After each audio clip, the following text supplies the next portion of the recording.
I'm Jen Taylor Skinner, and this is the Electorette. On this episode, I have a conversation with Dr. Regina Davis Moss, the president and CEO of In Our Own Voice, National Black Women's Reproductive Justice Agenda. It's an organization focused on securing reproductive justice policies and solutions nationwide for Black women, girls, and gender-expansive people. And this is so important right now because following the Dobbs decision, our reproductive freedoms and access to reproductive health care is shrinking more and more every day. So Dr. Moss joins me to discuss the urgency of focusing on reproductive justice ahead of this election.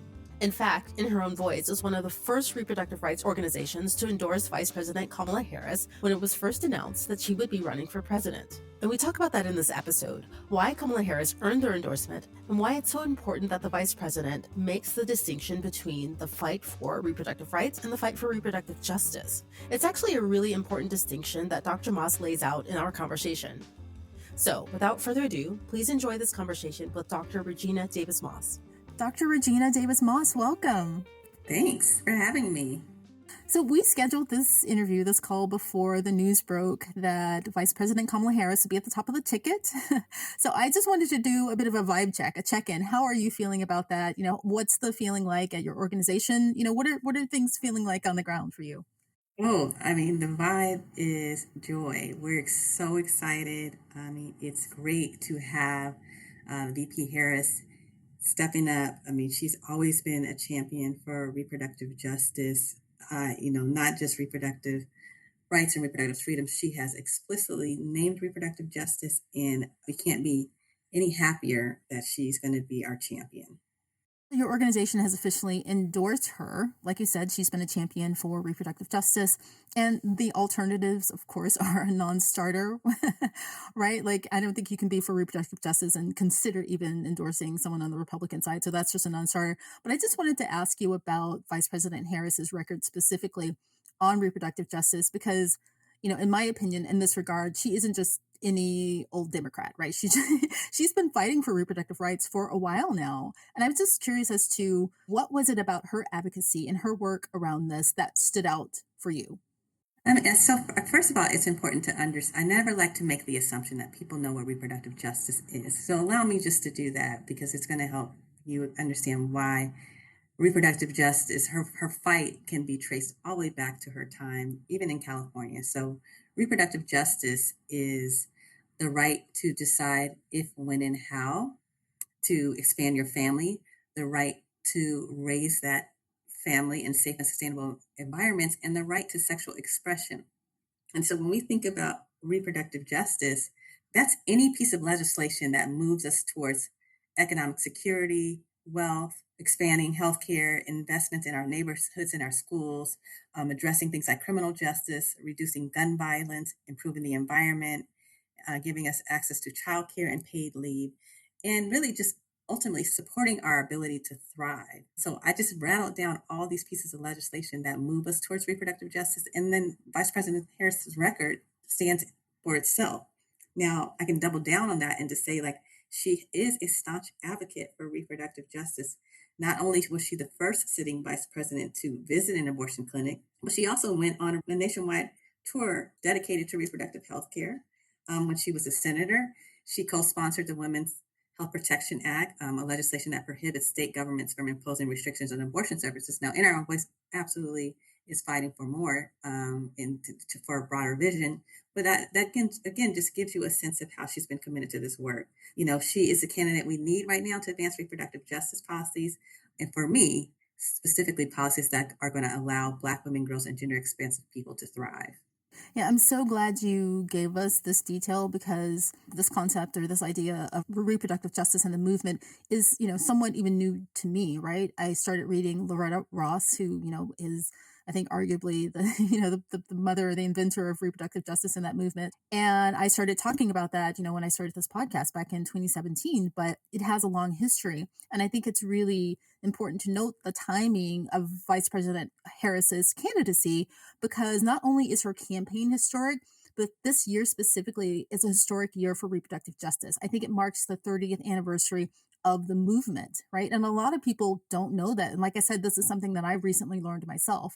And when we think about reproductive freedom, a lot of people think about Roe v. Wade, but it's much larger than that. So I'm glad you went into that detail.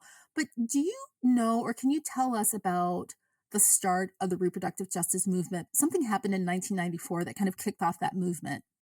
Yeah, absolutely. I love telling this story. And I will tell you, I've had the opportunity to meet and talk to these mothers of the movement, and they will tell you that they never could imagine when they all convened in that room that this would go on to become a global movement. But like you said, almost 3 decades ago, these 12 Black women developed the concept of reproductive justice. They were at a conference in Chicago. It was shortly after the Clinton administration had proposed healthcare reform. And this the Illinois Pro-Choice Alliance and Miss Foundation convened this conference, and they found that they were the only 12 Black women in attendance. They became really frustrated with the singular focus on abortion. They didn't know each other. They looked at each other and said, "Hey, we need to meet." And they met in a hotel room and worked through the night to come up with the reproductive justice framework. Now, I have to remind you that just not too a few years earlier than that, in 1989, Professor Kimberly Crenshaw had coined the term intersectionality to describe how race, class, gender, and other individuals' characteristics intersect with one another and overlap. And so basically, what they were centering is that it's really impossible for us to have this conversation about reproductive decision making without considering all these other conditions. And so what they were saying is like, number one, we need to put a lens on the issues Black women are dealing with. At the time that what they were proposing health reform, it was without a provision for reproductive and sexual health care.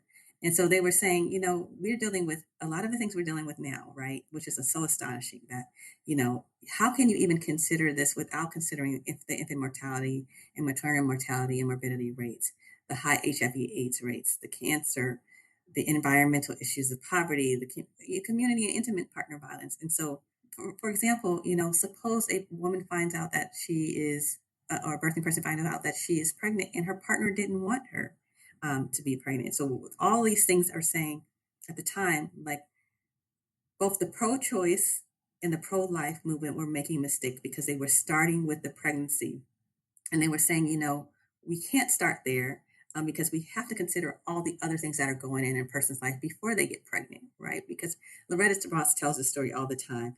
And she says, when a person has to make that very personal and not taken lightly decision on whether or not to continue a pregnancy, and whether it's, it's going to be depend on the questions that she has should ask herself. So if she has good answers to those questions, like I have health care, I can afford it. Once the baby's here, I can give it everything it needs. Then that unplanned pregnancy could turn into a baby. But if they have bad answers, like, you know what, I have a chronic disease, this is a health risk for me, I'm not going to be able to keep my job, you know what, I might not even be able to finish school, that may turn that unplanned pregnancy into an abortion.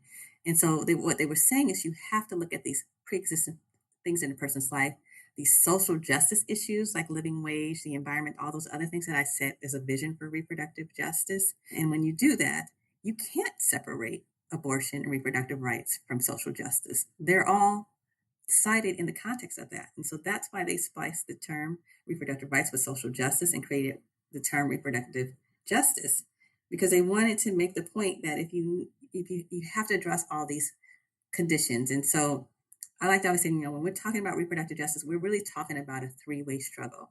It's not just about the right to prevent pregnancy, and that's just about abortion and contraception.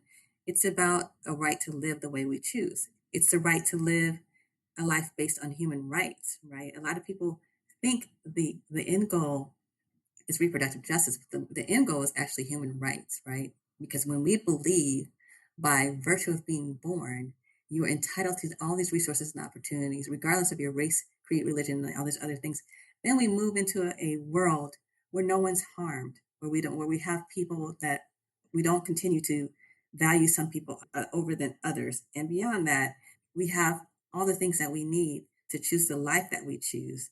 And that's what really makes a difference when we're having these conversations about reproductive politics.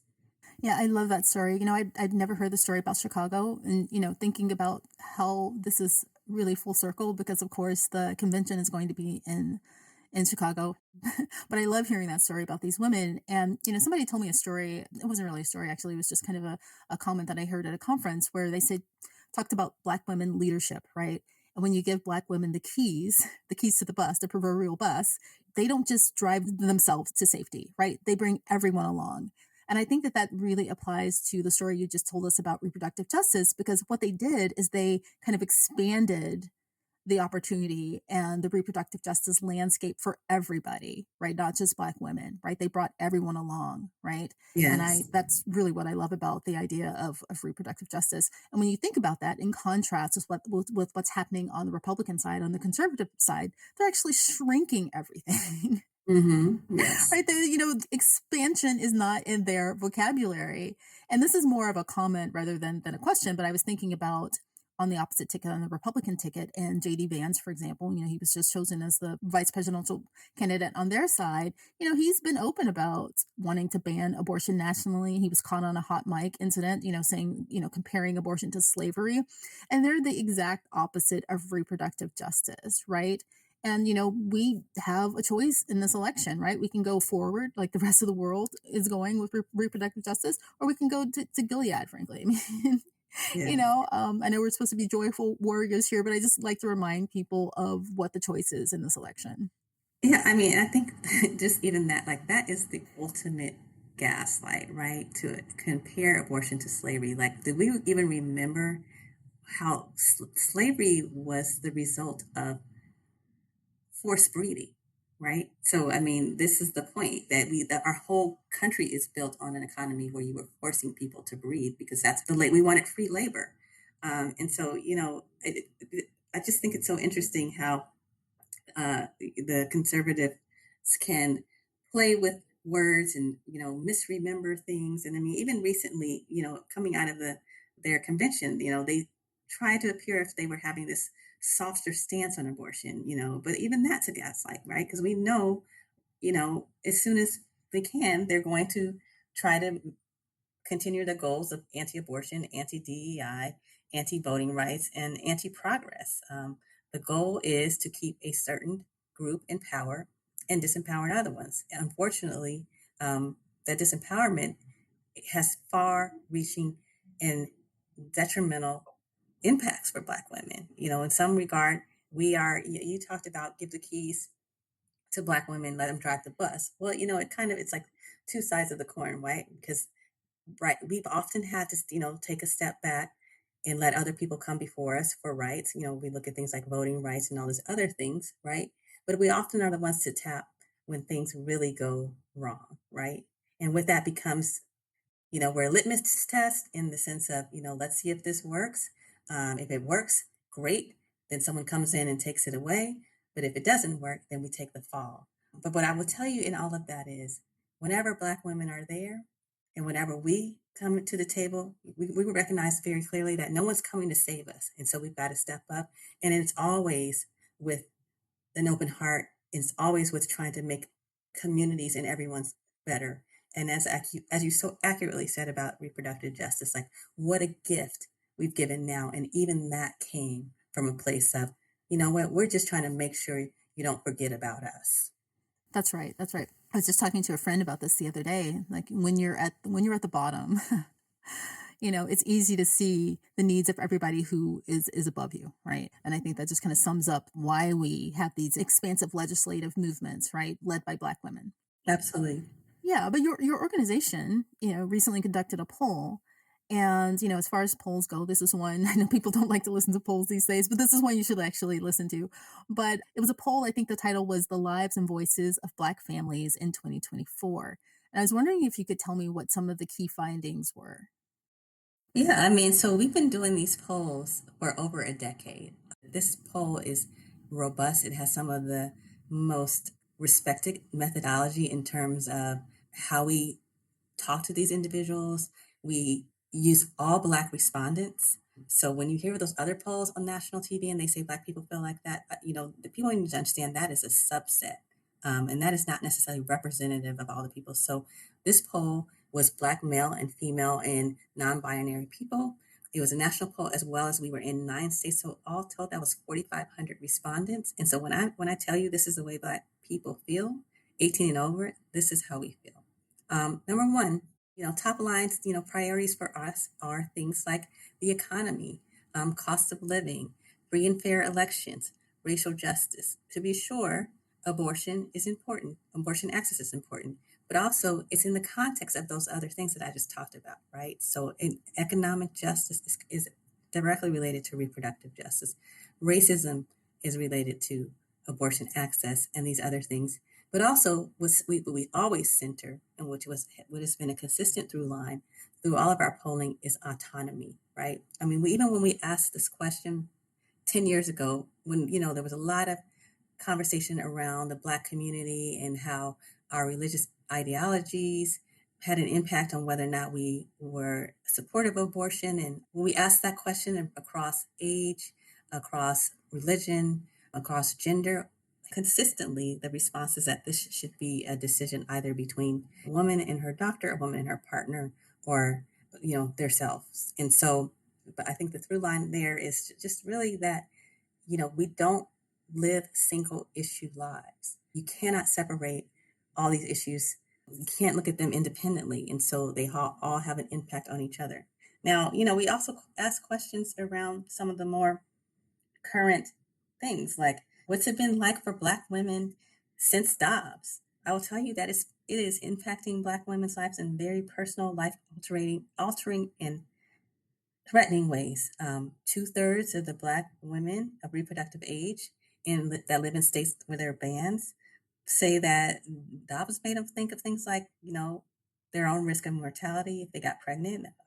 How could we not, with the staggering Black maternal mortality rates, but also like moving out of state? And I just think that's so interesting, that people have to think about moving out of state when people live where they can afford to live. If we had the luxury to move just with a snap of a finger, we would, right? So imagine the stress even in that. But also, they're thinking about things about like not having kids at all or not having any more kids.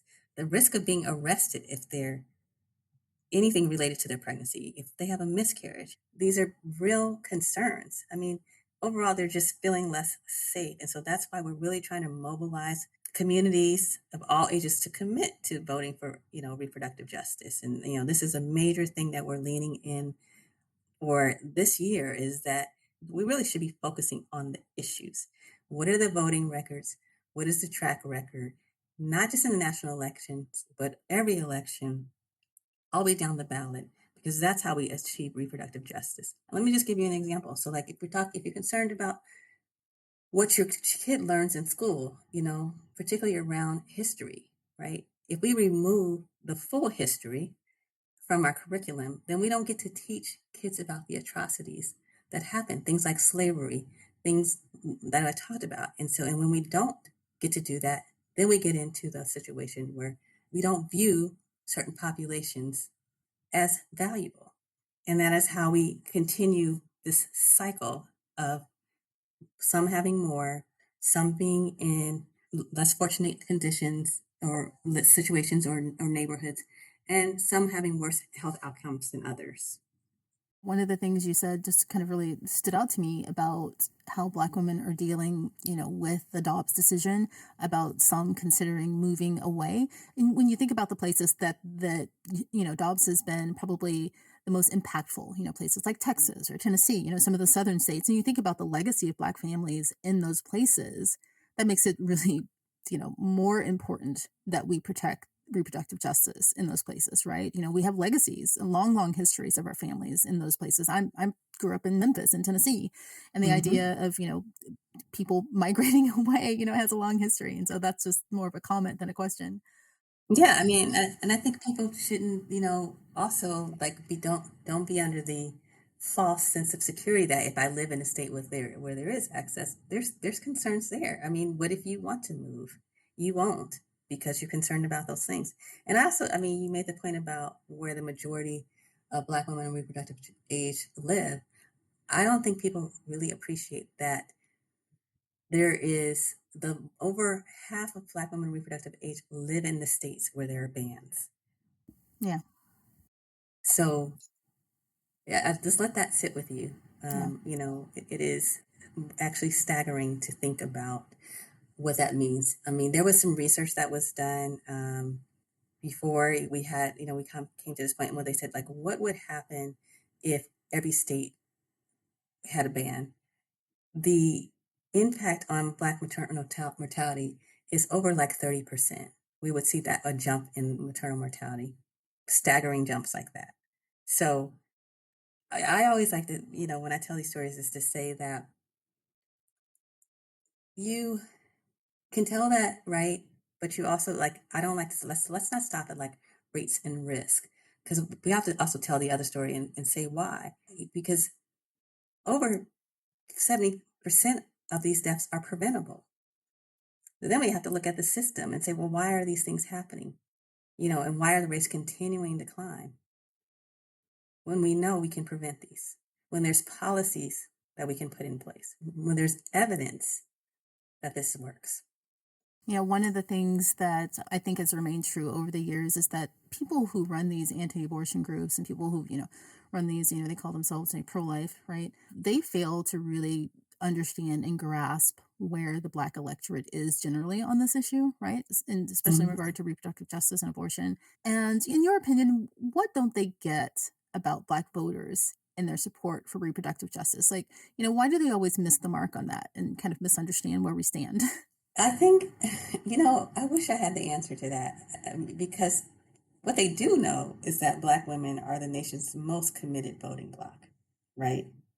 They know that we play a decisive role in certainly national elections, but a lot of elections. And so I let's just give them the benefit of the doubt to know that they have to know that if they're going to be running to hold these positions, that they need to really try to understand our community and really speak to our issues, start try to earn our votes. So that goes back to, why would someone not want to do that? Do they think that that's not an important vote? I'm not going to speculate, but I can tell you this, that we're not feeling seen by these leaders. You don't get to just say it, 2 months before and think that we're going to believe it. We need to see, are your actions line up with those words? How are you making it safer for us? We're concerned about going to the doctor now. There was a time when we used to be able to go to the doctor after learning that we were pregnancy, and there was a time of joy.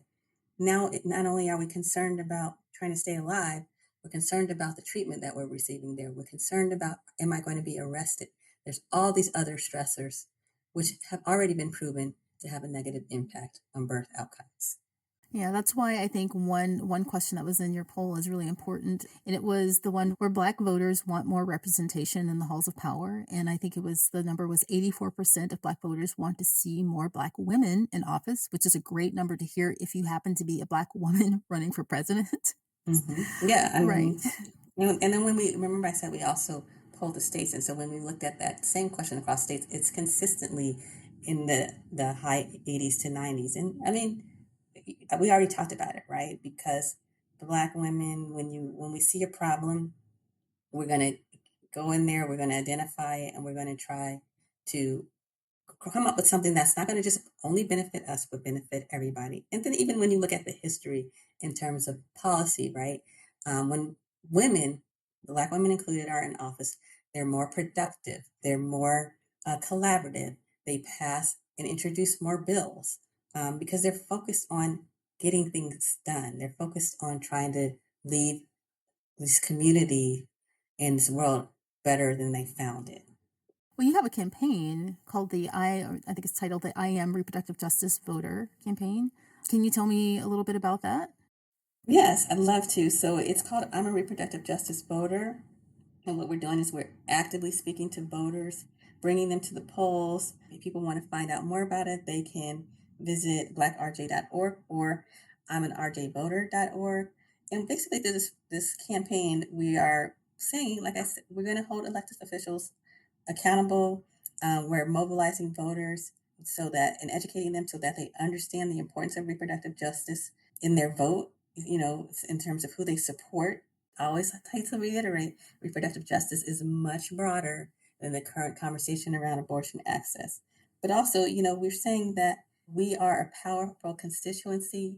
We're leaning into our power because we know that women, Black women in this case, have a impact on what's implemented and which will be better for others. I also say that the Reproductive Justice Voter Initiative, we are also specifically reaching out to young people.